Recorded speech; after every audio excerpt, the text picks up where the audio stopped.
And I saw that and I was like, man, I could easily knock that out. Why would I pay to have this done? It was so easy for me. And it kind of just required me to take a step back and say, is it worth my time? And am I going to be able to do the same quality of work in this time frame that my contractor is going to be able to do? And 9 times out of 10, my answer is going to be no. For me, I've tried to do that so long where it's important to outsource some of those things that you don't have a passion for or don't really want to do. Welcome to the Real Estate Mindset Podcast, hosted by Eric Nelson and brought to you by Wild Oak Capital. Eric is a real estate investor, business owner, and performance coach. Throughout this series, Eric explores the mindset behind why certain investors are so successful and how we can learn from their achievements and failures. Eric asks the tough questions around the habits, discipline, mindset, and more required to achieve the most ambitious goals. Thank you for being here and enjoy the show.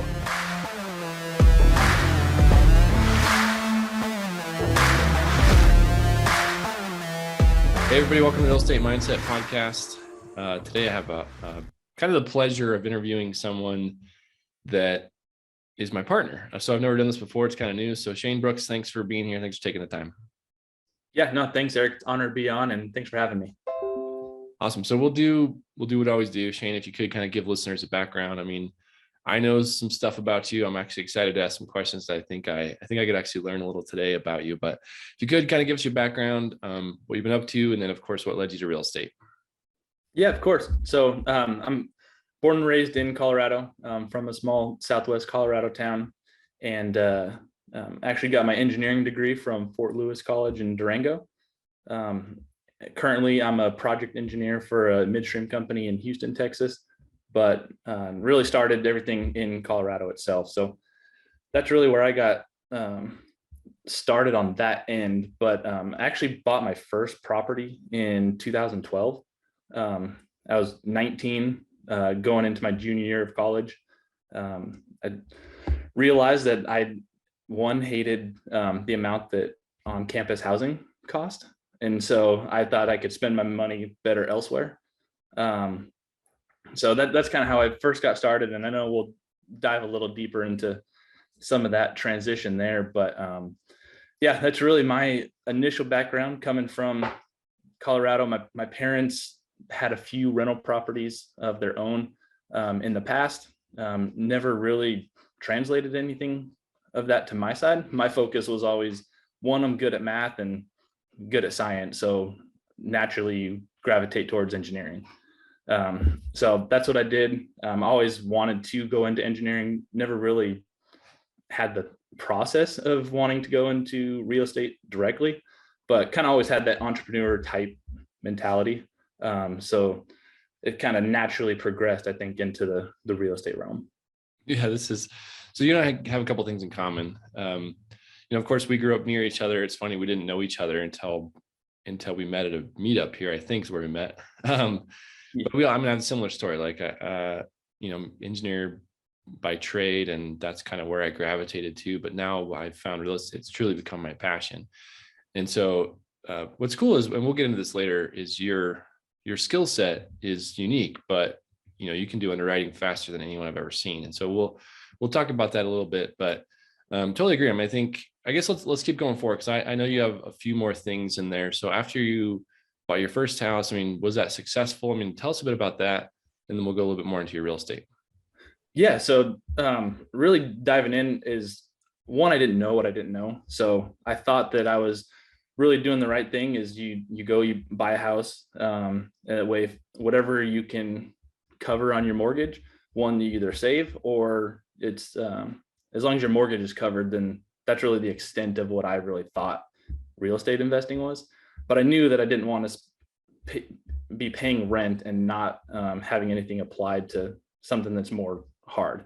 And so, yeah, the first one definitely was, I would say, successful. What I actually did was kind of scrounged up all the money that we had. Actually convinced my brother to come in with me to buy this place. He was going to the same school.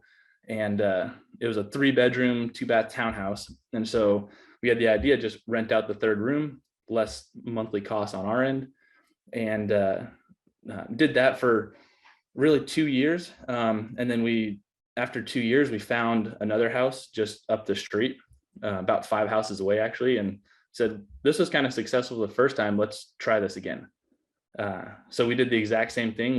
We just rented out that entire house itself, moved into almost the exact same house just up the street, and kind of continued that process. So that was really the first start into it. It's very slow. Like I said, that second property was 2 years later. And then again, almost 2 years to the date after that, the company that I work for still currently, we closed our office there in Durango, and we actually moved to Houston, Texas. So first priority there was to kind of buy our primary. And so we kind of had this process every couple of years, let's buy a house, whether it's for us or for a rental property, and just kind of continue to build our portfolio this way, kind of the slowly but surely way, but that's really all that I knew at the time. So that's really the main start, and we'll dive into this a little deeper later, I'm assuming, but the main kind of growth that's really happened has really only been in the past year. But there's so much preparation kind of coming up behind that I think is behind the scenes that a lot of people don't see. They kind of see all the action being taken, but not necessarily what's going on behind the scenes. Yeah, this is super good. And I think a lot of people can relate to this. So let's dive in. So I think, again, I know this story a little bit, but let's keep going. So what happened after that? And then describe what happened in the last year or so. So give us a little bit of a timeline, because again, I think a lot of people can relate. Like they might buy their first rental, and I did the same story. I bought my first house. Second house was, 3 or 4 years later. Third house was 2 years after that. So super slow growth. And then similar story, but the trajectory just kind of took off once I kind of figured some stuff out, understood what I was doing.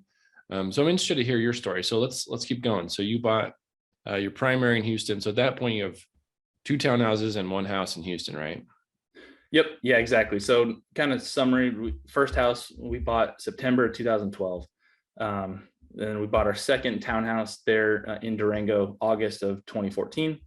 And then in May of 2016, we bought our primary in Houston.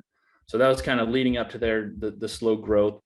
And we knew we wanted to get more into, buy a couple more properties. We just didn't really know the timing. So work-wise, we just kind of saved up our money. We were more geared towards paying down principal and just paying less to the banks is what our whole mindset was.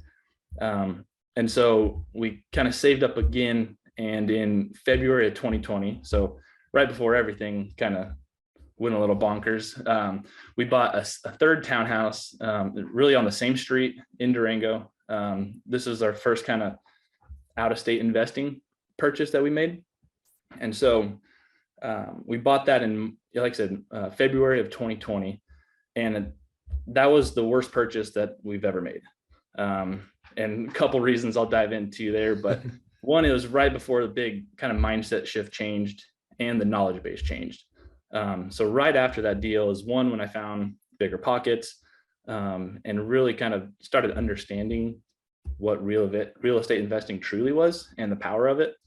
And then all the details behind it. So again, we were in the mindset of, okay, we're just going to buy the house. Your insurance, taxes, and mortgage are covered. If you make $100 on top of that, you're in the green. So obviously there's a lot more behind that.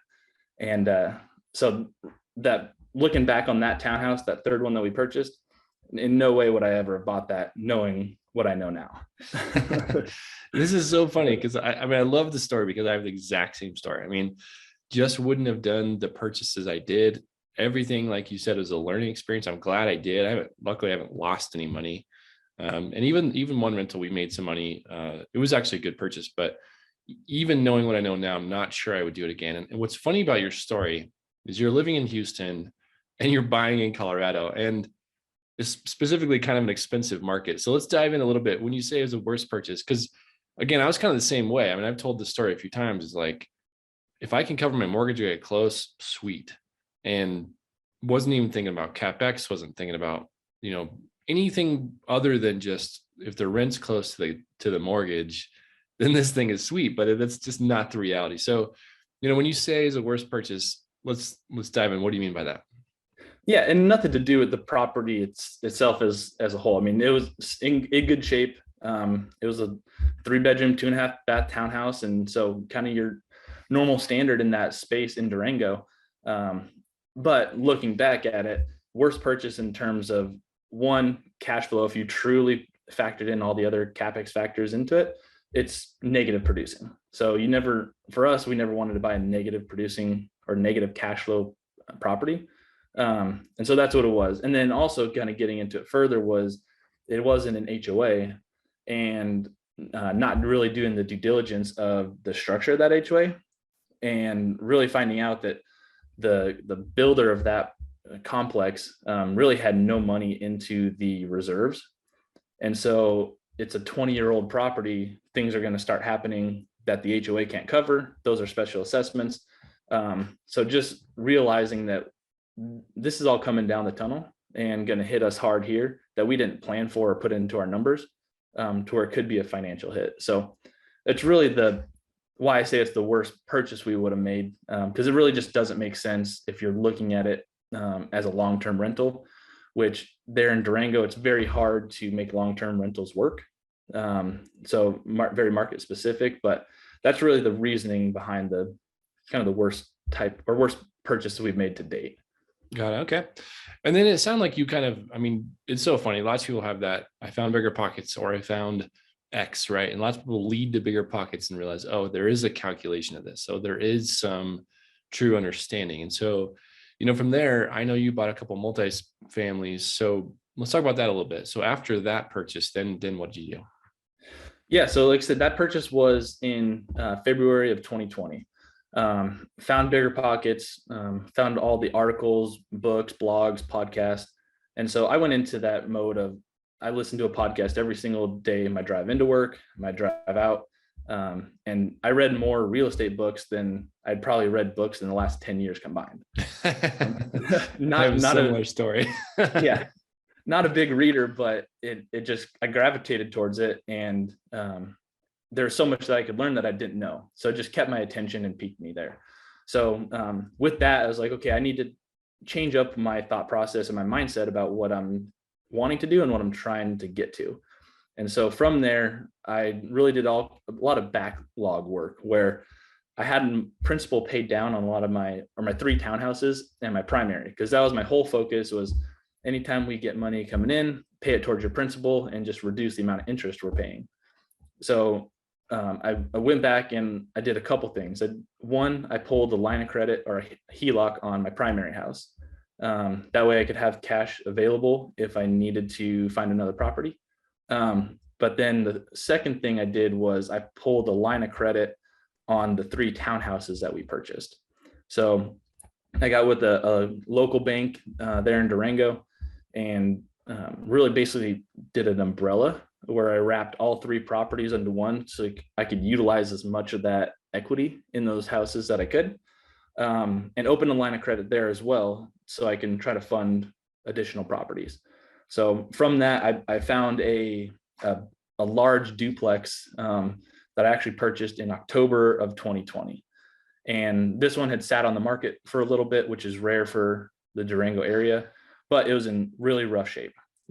It was a 4-bedroom, 3-bath on each side. So kind of an unconventional property that which most people shied away from, and it needed some work.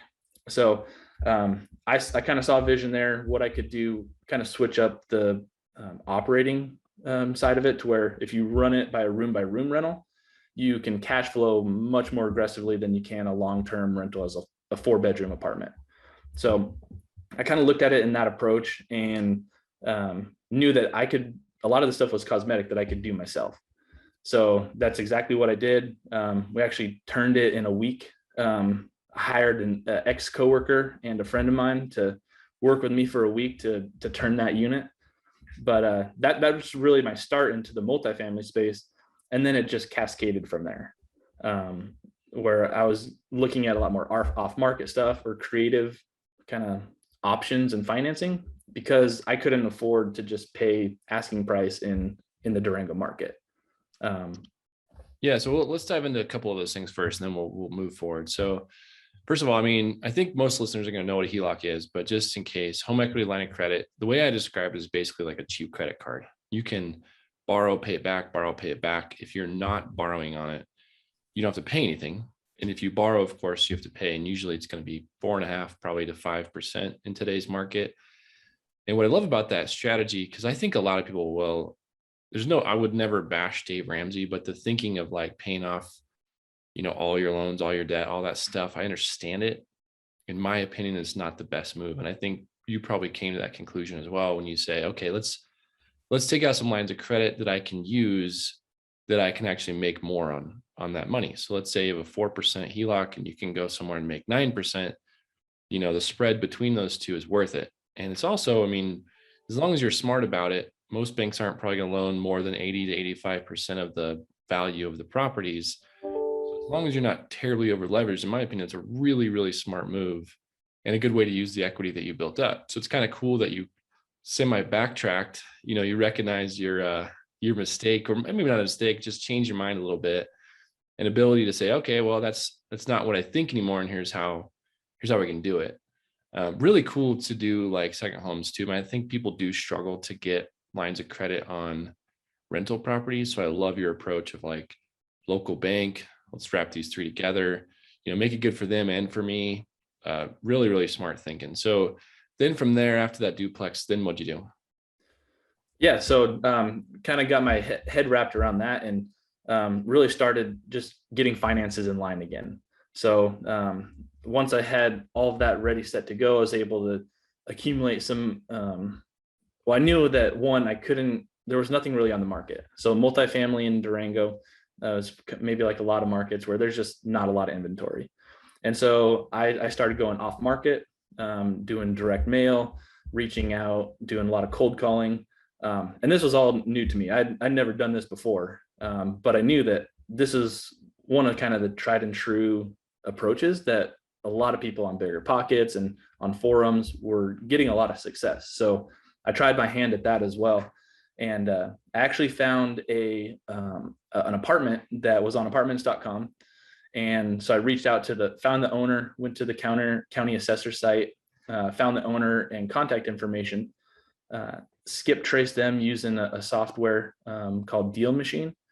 And basically it just finds their contact information. So you actually give them a call. And so I actually called her and asked if she'd be interested in selling one of her properties. And she told me that she wasn't really interested in selling the one that I inquired about, but the one that she actually lived in is one that she would potentially walk from and be interested in selling. So it was a triplex. And so I jumped on that and said I'd take a look at it and really see if it worked for me. But in the back of my mind, I knew the one that I originally inquired about was the one I wanted. I saw the value there. And so I kind of did a creative approach to, she was open to seller financing. So I asked the question if she was open to seller financing. That way I could help get a larger purchase price for her so she can make a little more. And what I did was I told her that I would write an offer for the triplex that she was currently living in.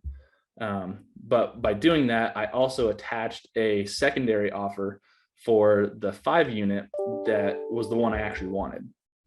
And so I sent her non-binding, said, I'd really like both of these. If you're open to it, here's what I could offer on both. And when she opened that, she gave me a call directly and said, I never would have even thought about this until you sent kind of a secondary offer that I kind of was surprised on. She's like, this makes so much sense for me. I'd like to sell both of them to you right now. Man, all right. So again, we'll dive in really quickly before we go forward. So, and there's more to the story, which is awesome. But for now, before I forget, I love your thinking. It's a couple things. One, start your relationship. Cold calling doesn't have to be so cold. I mean, it's kind of it is, that's why we call it that. You don't know that person, but you can actually build some rapport fairly quickly if you're trying to see the other person's view. So I've bought a couple off market owner finance deals as well. And it's a similar story. We say, I can actually pay more if the terms work for me as well. And you you can kind of figure out a way to have a win-win. And so this is just a really cool strategy. And the other thing you did was send a second offer. And we've done this since as partners, send multiple offers and say, here's what we talked about. Here's another idea. And it might just jump out at the right time, and it might be perfect where they jump all over it. So I love that strategy. So let's keep going, because again, there's more to this story. Yeah. So she was extremely excited, and it was, like you said, it's the right time too. So a lot of it's, you can do as much preparation and research and everything that you want, but sometimes it just comes to right timing.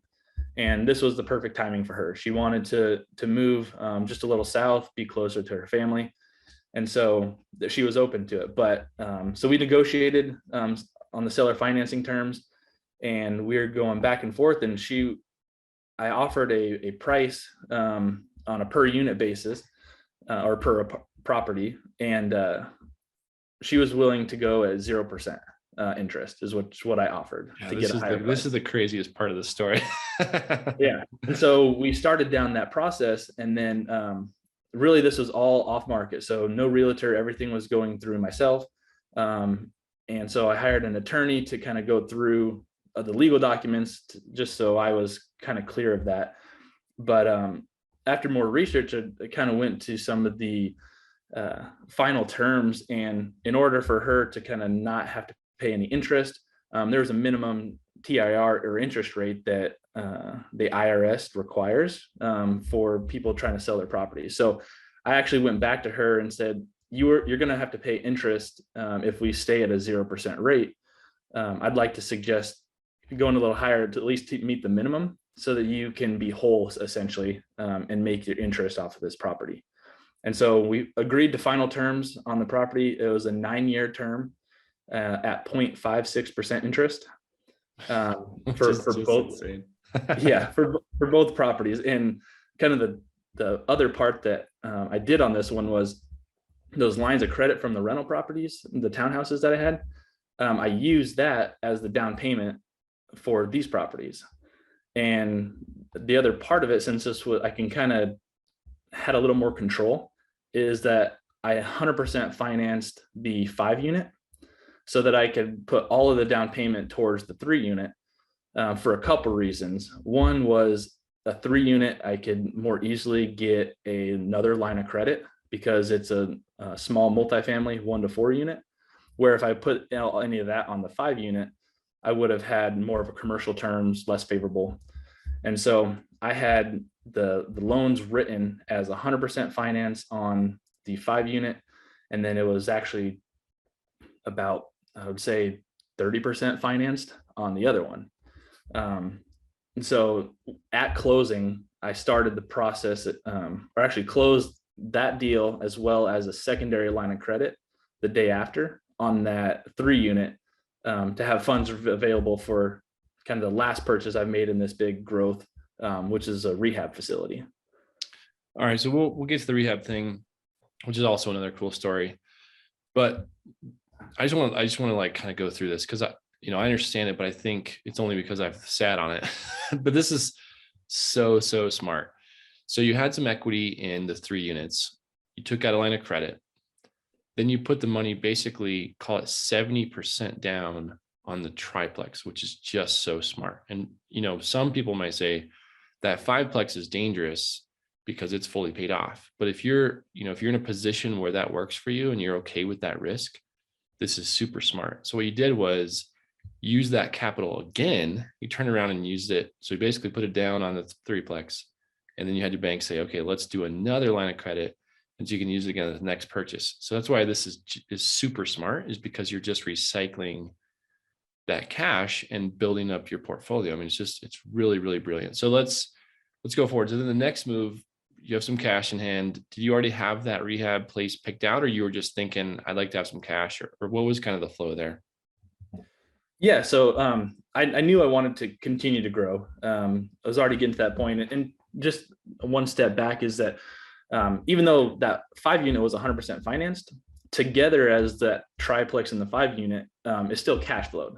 So as just on standalone on its own, it didn't look great on paper, but combining it with the rest of the portfolio and that 3 unit is that it still made complete sense. And you have some of that security where you're not over leveraged, because that's one of the things I never wanted to do was over leverage, but I can use a lot of this good debt and just continue to scale. Yeah, that's a good way to say it. I think it's really important to say good debt, because I've had some people on this show who use credit cards and stuff to get going, and you got to do what you got to do, but there is good and bad debt in my opinion. So I like your thinking. I mean, to me, mortgages are the best possible debt, especially if they're fixed or near fixed, or you have a ceiling, whatever it is, just it's a good way to use money that's not necessarily all your money. So awesome. So let's keep going. Yeah. So again, kind of going to the next step is that one, this is earlier this year. So 2021 housing prices are still going crazy, especially in this little mountain town in Durango. And so I couldn't find anything on the market that I could just go off the MLS and pay for. And so I tried to think of some other creative solutions of how I can still continue to purchase properties in this kind of a heavy market. And so I started going on any site that I could outside of your normal MLS stuff. And so I found actually LoopNet. There is a couple commercial properties on LoopNet in the Durango area. One of them was a rehab center. But when you look at this rehab center, it actually lives like a single family house. And so I saw that and said, well, maybe I can convert this and put it into a residential service and see if that will work out as a purchase. And so that's exactly what I did. Toured the property. It actually had a guest house and a main house, and got it under contract as soon as I saw that, because I saw the potential of what this could be. And so my whole view was this rehab center can be created or developed into a multifamily 4-unit property, turn it back into residential, reduce taxes, and then you have a low barrier of entry or lower barrier of entry to get into this multifamily property. And the really interesting thing about this one was that I kind of call it a luxury BRRRR. So BRRRR model, kind of buy, rent, refinance, repeat type operation. This was already prime condition. I mean, it had a $200,000 commercial kitchen in the main house. Everything was done. It just needed to be cleaned up and have the right vision in place for it. So this was actually the first property that I went full cycle on. Actually went through the cash out refinance here about a month ago, and completely turned it around. And so currently right now it's a full 4-unit multifamily residential apartment complex that I call my luxury BRRRR. Yeah, it's funny because when you said buy, you skipped rehab, and that's because you kind of skipped the rehab. I mean, I know that you put a lot of work and energy into it just because we've talked about it, but that's really cool, man. Again, it's just creative thinking. So I think there's so many lessons to take from this. And that's why I'm so happy to have this show is if there's not something on the market, or if there's an obstacle, usually enough creative thinking, you can find a way to make this work. And so that's what's so cool about your story is like, there's, I was buying property here too, and most people were saying there's nothing on the market, which became fairly true. But if you're really creative and you do the cold calls, if you're willing to kind of take the extra step, our market's challenging, but it could be done in basically any market. I've heard this said before, is like, there's always a deal in every market. You just got to either find it or get creative. Yeah. And I think that's the biggest part, is just kind of being open. Don't just have tunnel vision and say, well, I need something to be on the MLS. It needs to be this exact style, a very kind of conventional duplex or whatever you're looking for. Just be open and kind of have that vision of, okay, well, what can I create rather than what's going to be handed to me or shown on MLS. So just having that open kind of mindset, I think one for me opened a lot of doors and kind of created what I had here so far. I mean, I went from 3 units in 8 years to adding another 14 units in 10 months. So yeah, that's awesome. And again, a very good lesson of how it can be done. Yeah. Didn't mean to cut you off there. No, just being patient. And I mean, you see a lot of the end result side, but so much goes into the back end. So if you can just be patient, prep yourself, there's a lot of time that will go into that. And then the reward looks like it was a quick transition. So Yeah. just being open there. Yeah, that's again a very, very good lesson. And you're absolutely right. I mean, people will hear like social media can be a little dangerous for this too, because you see people just close, this is our 1,000th apartment or whatever. Usually those people have put a lot of time and energy into it. And the other thing that you mentioned that we didn't really, I always want to go back to this is education. It's you took the time to learn and get educated. And, you made some purchases that you probably wouldn't have made now knowing what you know now. But you took the time to learn and dive all the way in before the growth really happened. And that's really kind of key. I mean, it's also proves the point that the more usually the faster you can go. So I always tell people to start with really understand the business, really understand, even if you're just buying single families, there's a lot to it, to doing it wrong and right. So kudos to you for taking the time to get all educated. So one more question about this rehab center before we move on to where you are now. How was it with the city? I mean, how was it to make that transition from what it was to what it is now?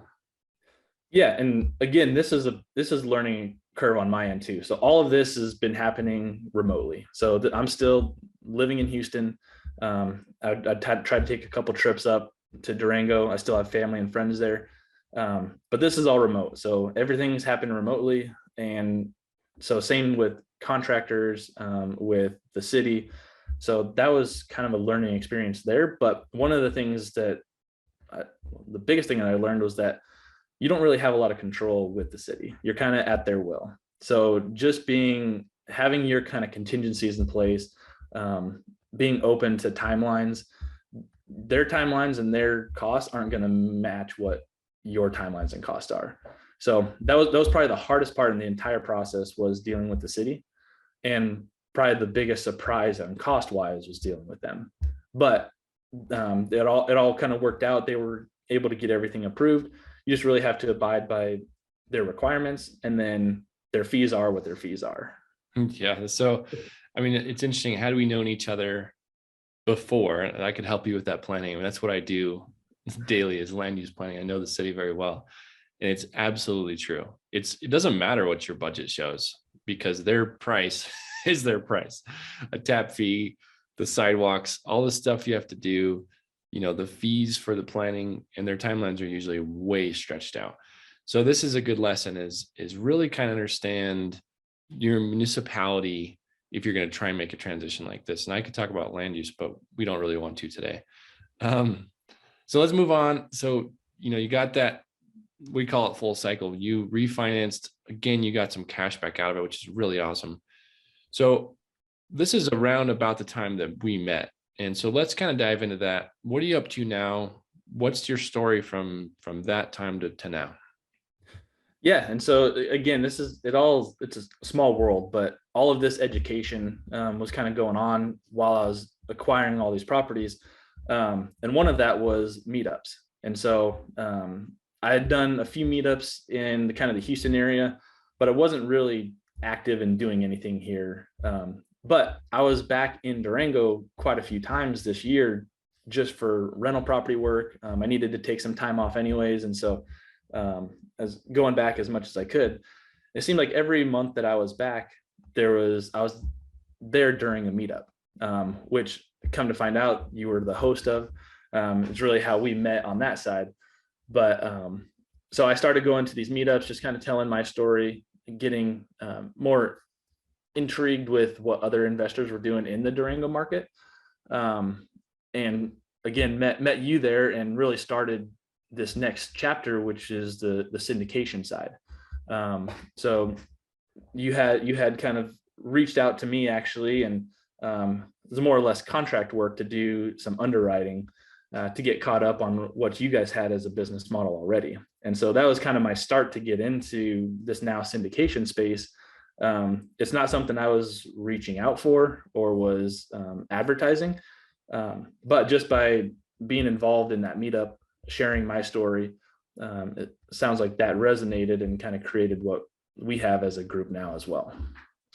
Yeah, so I'll kind of fill in the gap there. So our partner John he and I had traveled to Tulsa and Oklahoma City I'd been to Texas, just basically been to our markets a handful of times. He'd been there even more, built the relationships with the brokers, and we had just crazy deal flow, which we continue to have, thankfully.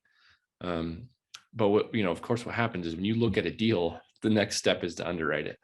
And so John and I were kind of honestly fumbling a little. I mean, I can do the underwriting. I feel very confident in it. It basically came down to time. It was like, I'm running out of time to look at these deals. By then we looked at over 100 easily. And so what I did was I got on Upwork and I basically interviewed probably 10 people to do this position, I guess you can call it, and had some success. But basically what hit me was like this epiphany, like, oh, I know this Shane guy. And every time I talk to him, he's got this awesome story about how he figured this thing out. So I reached out to you and said, hey, I know it's probably a little bit beneath you, but would you be interested to do some underwriting? And thankfully you jumped on it. But yeah, so continue. I mean, I'll let you kind of tell a story. So from there, then, where did you progress and what are we up to? And I think we can talk about this Tulsa deal because it will absolutely be closed by the time it's airs. So feel free to kind of talk about all of that. Yeah. So it was, again, this is nothing that I had set out or had planned to do. I mean, I was of the kind of mindset that you see these big apartment buildings is, wow, I wonder what developer owns that and how does that come about? Not anything about investing or kind of putting these deals together where I would say normal day-to-day people can kind of take these larger apartment complexes down. And so that really where we kind of blossomed from there is I took more or less a contract work to kind of get caught up on underwriting, because that's really where my skills was numbers, creative thinking, and spreadsheets essentially. And so that's what I did, was kind of jumped in with our team now, which is Wild Oak Capital, and looking at apartment complexes really anywhere from Oklahoma, Louisiana, Texas, and Mississippi, and really just getting caught up on underwriting and looking into a lot of these different deals that made a lot of sense for us. And so that's really the process that started there, but it's gone like a freight train. We've been incredibly busy. Yeah, like you were saying, like you were saying, Eric, we've got 48 unit in Tulsa, Oklahoma, or Jenks, Oklahoma, just south of Tulsa, that will be closed on here in a couple of days from when we're recording this. And that's our first syndication. But right on top of that, we backed onto that with a second deal that we're approaching as well. So a lot of work's gone into it, but seems like we're finding some traction to really start taking down some more and more deals here. Absolutely. Yeah. And I think, freight train's the way to say it, because again, it's kind of the exponential curve. I mean, I'd been working on this for a long time, John, the same, and it just happened to be the timing, right? So you look at a bunch and you don't know when you're going to find one that works for you and for investors. And what's funny about your story is I know I can resonate completely with it, is I would drive by apartment buildings and say, man, one day it'd be nice to own that. Or yeah, what developer, what, super rich group from California owns that or whatever. And that's what's so cool about the syndication world, is you can invest in it as just a average person. And you can also be a syndicator like you and I, just like, neither of us are wealthy, by American standards, but you can just put in the time, energy, effort, and learn the business. And it's possible for us to partner with people who, just want to invest in apartment buildings. So that's what's really cool about it. And yeah, we're taking off for sure. And it's pretty exciting. It's a lot of work. It's been a lot of work, but I'm super glad I reached out to you. And kind of back to my Upwork story, was you kind of knocked everyone out of the park with your underwriting skills. So I think that's the next series of questions I want to ask is, let's kind of dive into underwriting a little bit. It's hard to ask questions in my opinion. So maybe let's just start really top level. What are your things that you look for when you say yes or no? Because again, we look at probably, you might even know how many you've looked at since you've come on, but there's just some that are immediate no, and you can move on. And then some you got to dive in a little deeper. So if you could, just for our listeners, what are those things you look for? And then what's an immediate no? What's like, okay, this is in the ballpark? Yeah. So I can kind of give a rundown of really my thought process as we kind of go through and get deals that come across our table. But the first thing I want to point out is really just patience and practice. One, you're not going to get a deal that your very first, most likely, very first time something comes across your desk. And then practice is vital. I mean, I think with anything, the more you practice, the better you get at it, and the more you can almost kind of see something come through and instantly yes or no. So patience and practice is huge on that side. But really the kind of outline what we see is when we have a deal kind of come through, whether that be from our broker relations lead or the brokers themselves, we'll take that information and basically gather everything that we can. So any of the marketing information, any of the financials, just basically the download of data that we can gather. And from there, we kind of disperse and we outline everything that we know about the property, and then make sure that fits our criteria. So if we get something that comes across our table and is a vacation rental in Hawaii, we're obviously not going to take a look at that and waste our time there. We're going to make sure it's focused on our markets and fits our kind of clear criteria that we're looking for. But once you have all that information in hand, it's really just the upload side. So take all of that, the upfront information, put that into whatever model that you're utilizing. There's a lot of different models out there. We actually use one from Michael Blanc that we've kind of modified ourselves to fit our process a little better. But getting that information into the model itself, so anything from your trailing 12s or your rent rolls, any of the financial documents that has been provided by the brokers, a lot of that's typically in your offering memorandums. But bring all of that into your model so you can start seeing how that is going to stack up to, one, your business plan, and then two, the returns you need for you and your investors.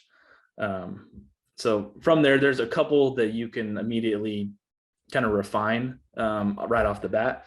A lot of the stuff you are going to take into consideration the previous operations of that property. So administrative costs, your repairs costs, turnovers, utilities, those are all things that you need to take the what's happened in the past and kind of project that to the future. But some of the things that you can control a little more are your insurance, your taxes, what your business plan is going to be to where you can add value into the property, and then just verifying what rent assumptions you can bring to the table.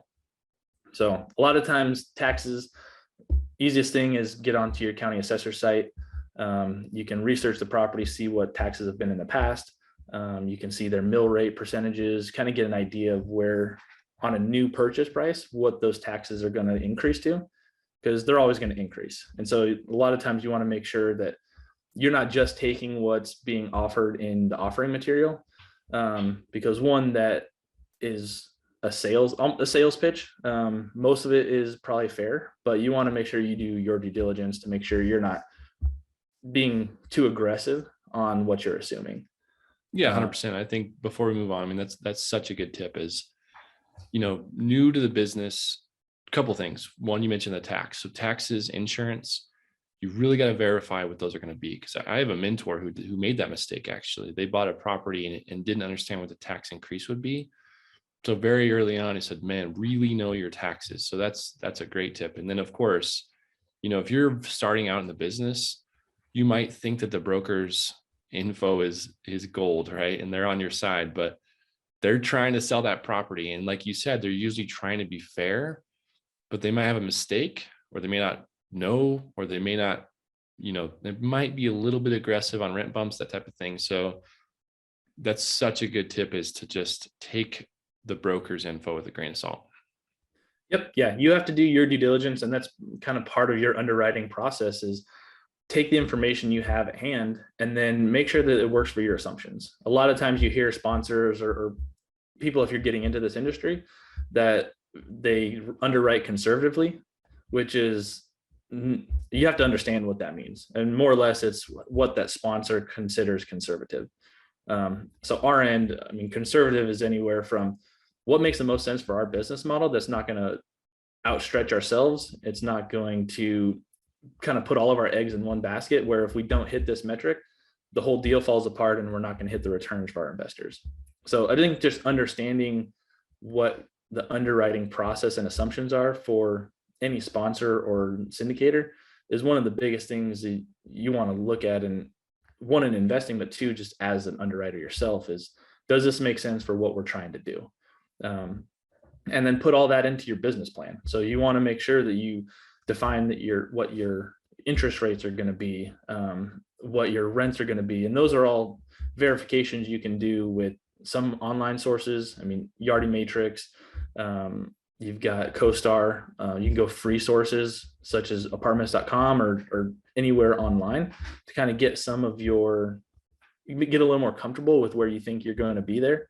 But just getting all those projections into one area where you can really look at it and say, does this actually make sense for what we're trying to do?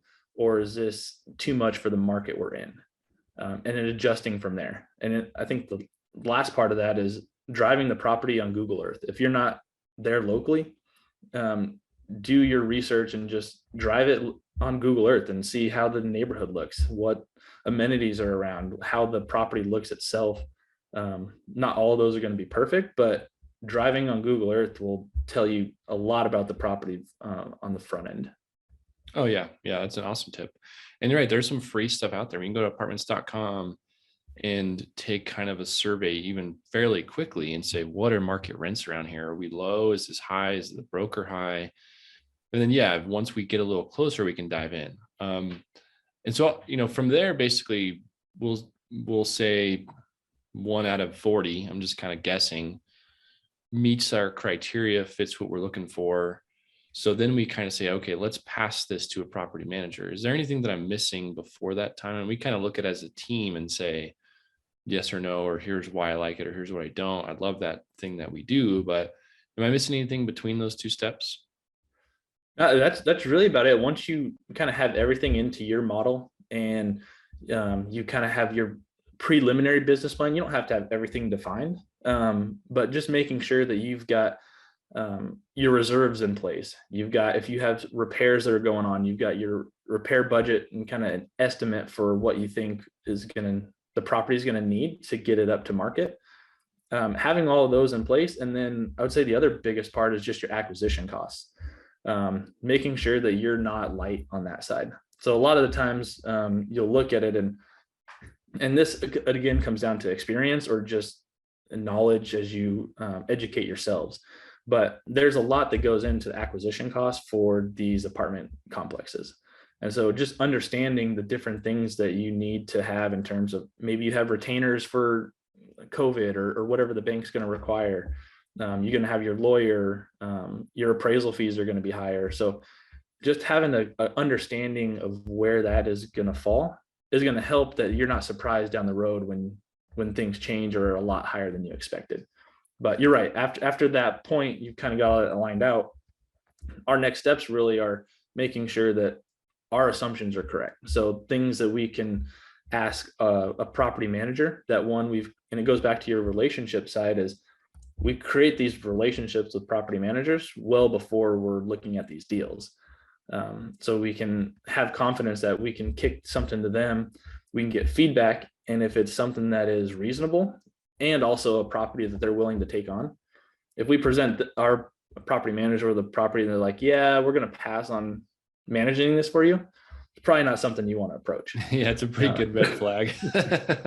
We've had that a handful of times where the pictures look nice.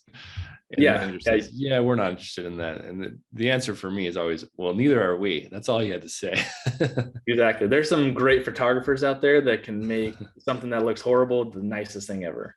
Yep. And I've experienced it in person too. In Oklahoma City, I've driven up to a property and thought, what was this broker thinking? This is not what you're advertising, not even close. Yeah, so that's such a good tip. And that's what we do. I mean, we verify with our property manager even before we write an LOI, because there's lots of people out there who realize LOIs, letters of intent, are non-binding. So they say, well, I don't mind writing them. And they write offers, and then they kind of do that diligence. So we don't really want to have that reputation. We don't want to waste people's time, and we don't want to get a seller excited if it's not, sometimes not even close, but if it's not in the zone that we want. And so we'll take the time. We've maybe lost out on some deals because of that, but we think it's worth it. to have verification, especially of our rent assumptions, other assumptions that we're making from the manager who's really going to be the boots on the ground for us. Yeah, and not only just your property manager. I mean, you want to have those back and forth conversations with the broker too, and understand this is our price that we're able to come in at. Is this even reasonable for us to submit an LOI? So not just blindly submitting LOIs just to kind of get offers out there. And yes, it's a numbers game, but there's one, a bad reputation that comes with that, and then two, a lot of danger that can come with that as well. So just talking to the broker after you've kind of gone through that progression and say, this is where we think we are. Do you think this is adequate for an LOI? And if they say yes, submit it and we'll see if you can make it to best and final or take it to the next level. Then you can, but at least having those conversations. You can't over communicate really in this space. So just being communicative on every level is going to be vital to kind of getting that deal to the finish line. Yeah, man, that's such good stuff. So appreciate you kind of sharing all of that. I mean, I love your story. I love your style. I mean, that's why I'm glad to be partnering with you, but I just love all that kind of build up, because it really does go to show, I mean, you can go from basically having 3 to now you're part of a syndication in a pretty short period of time. But you're right, a ton of energy and work went into it. So it's also a lesson to say this isn't an overnight business. I mean, I hear all the time, it's a slow kind of just grinding process, and hopefully us and the investors will be grateful for it, but it's certainly not something that happens overnight. So I don't want to project that in our podcast, because plenty of social media makes you think that way, but it's definitely not the case. Yeah, and I think I was going to say on top of that too, is like a lot of the times here, I mean, I still have my W-2, and Eric, I know you still do as well. That growth like this is still possible, still working a job on the same side. I mean, I love the company I work for, and I will plan to work for them for quite a while. They actually kind of follow the syndication model, just on an oil and gas kind of level, which is really interesting because I never pulled those two together until I partnered with you and kind of got more into the syndication space. But this model isn't just real estate related. It transfers to some other industries as well, because it's business. I mean, business transfers to different areas of focus. But it is possible to have a W-2 and you enjoy, and be kind of having this growth on the real estate side as well. But you're right, it does take a lot of time and effort, and kind of you have to delay that gratification so you can get that progression early on. Yeah, I mean, I completely agree with everything you said. First of all, delayed gratification is key. I mean, if you're going to try and get rich quick or whatever you're trying to do, this is not the business for you. I would encourage you to do something else. But I agree. Yeah, I mean, I like my job too. I've held on to it, and I probably will continue for quite a while as well. It is possible to do both. I mean, it makes you fairly busy, but if you're super efficient with your time and you have good partners, whatever it is, I think you can make that happen. So I'm really glad you made those 2 points. So Shane, we're gonna jump to the mindset stuff now. I'm gonna ask you a series of questions. I know you mentioned you've heard the show before, so you probably know what's coming, but I'll shoot a series of questions at you. No right answer, of course. So whatever works for you. Awesome. First one is do you have a morning routine? I do. It's actually, it starts the night before, but it's basically the same thing every day. But I get all of my stuff ready for the next day that night. So anything, get my computer, my backpack, everything that I'm going to take to the office ready, get all my clothes set up. Because I know for me, I wake up early, I get up at 5:07 every morning. But I know if I don't get everything set the night before, probably 50-50 chance I'm going to forget something that next morning. So I do. I get up at 5:07 every day. I don't have anything kind of like what outlined in Miracle Morning. I know is pretty popular.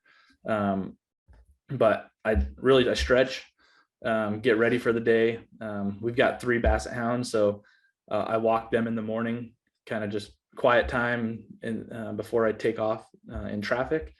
But that's really the only extent of my morning routine there. Awesome. Well, it's pretty early to not have a routine, but I like to stretch into the Basset Hound work. Man, that's awesome.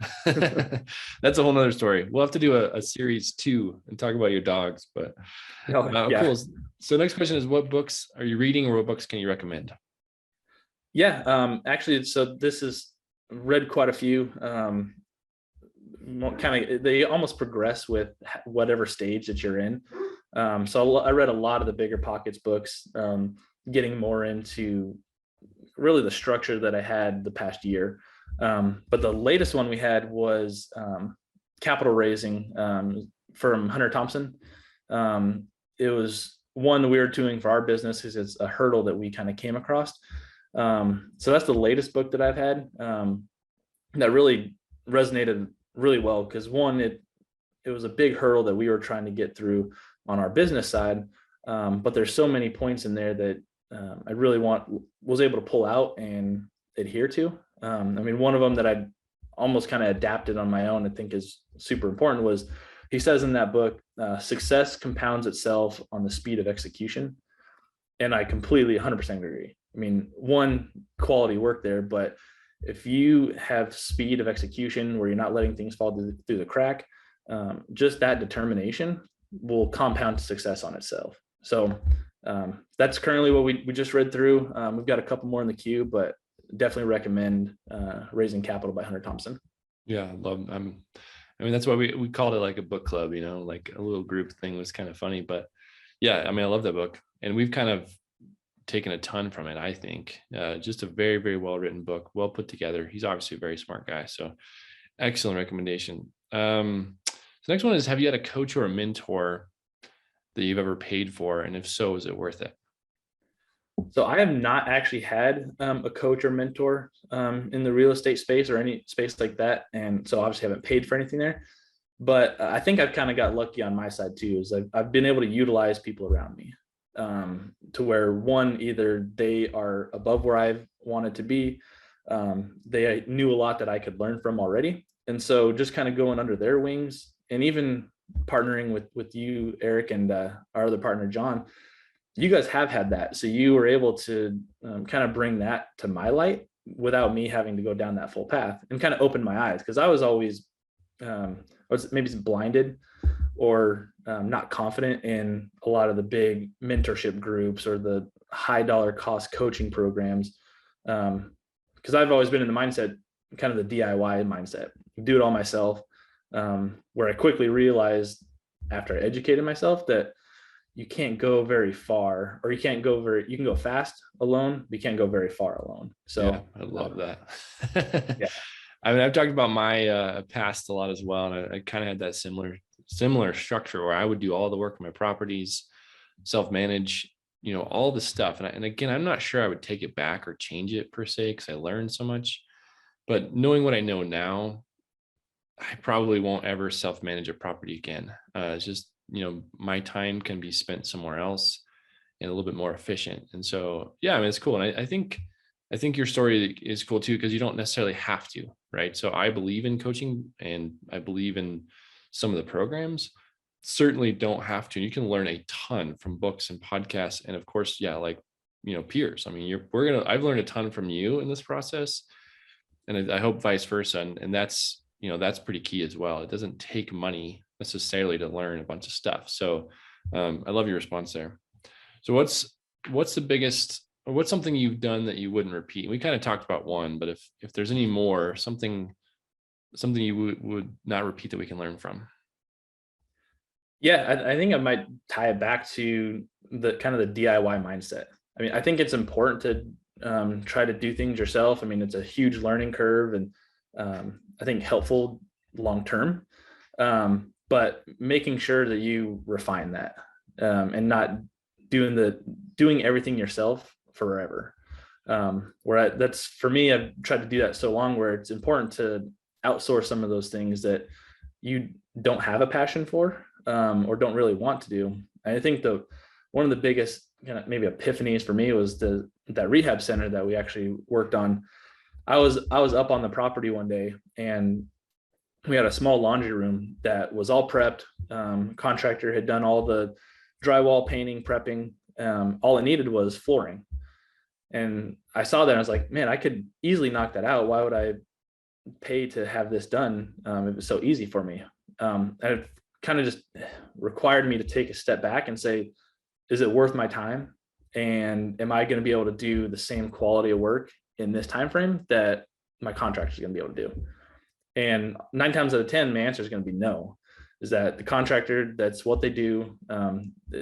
Paying them for that service is going to, one, save you time and stress. And so that I think going there and not trying to do everything on your own forever. I think it's important to start, but definitely don't stay in that realm. Yeah, I really love the distinction you made, because again, I don't know that I would change my path. I learned a ton from managing. I learned a ton from rehabs. And you also mentioned like stuff you like to do. You know, if it's like, if you really love to go paint, get after it, get in your property and paint. I mean, not telling you not to, because sometimes it might be worth it again. And then you also said stress. And that's really the key is you could maybe save some money, but you might lose it back in stress, right? If there's a tight timeline, or if you're, I mean, who knows? So I just really love the way you put it, and the tips are super good. So speaking of that, what's a mindset tip that you can give our listeners? Yeah, mindset tip I would just say is almost just keep an open mind. You don't know what you don't know. So don't kind of shut any opportunities to come out. Just keep an open mind and almost become a yes man. You don't know what doors are going to open moving forward. So just not limiting yourself is probably the biggest mindset shift there, that maybe you don't know that short-term rentals are going to be your thing. But if you're zoned out and not wanting to even look or think that that could be an option for you, you may never be successful there, even though it could be something you enjoy. So I think just opening the doors, trying things, saying yes, getting that experience is one of the big things that I could have learned of from the past.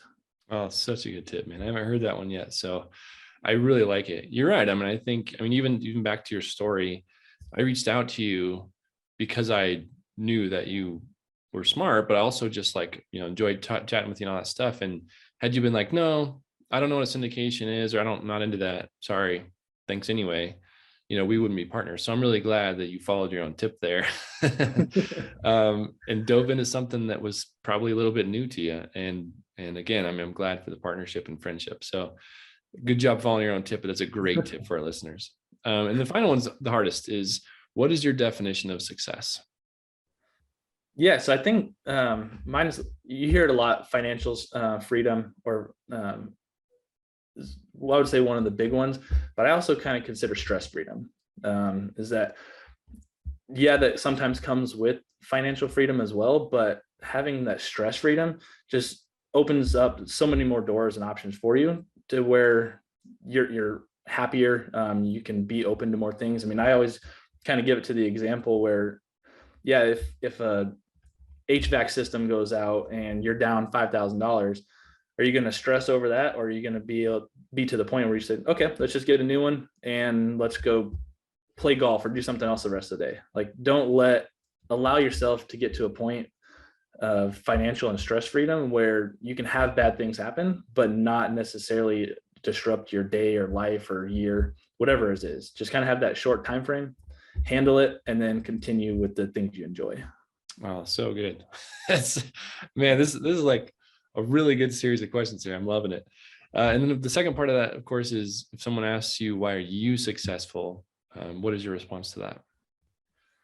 Yeah, for me, I think it's just determination and perseverance. I mean, there's a lot of times where I may second guess myself, but having that determination and perseverance, and then also someone by your side.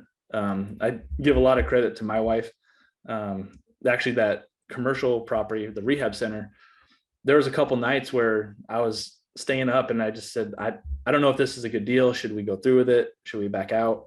And she was in the corner, and not that she was involved heavily in the property itself, but she said, if you believe it and it makes sense, just do it. Stop second guessing yourself and go. So I think having someone in your corner, people that you can rely on and bounce ideas off of, and then on the personal side, just having that determination and perseverance to do what you want to do.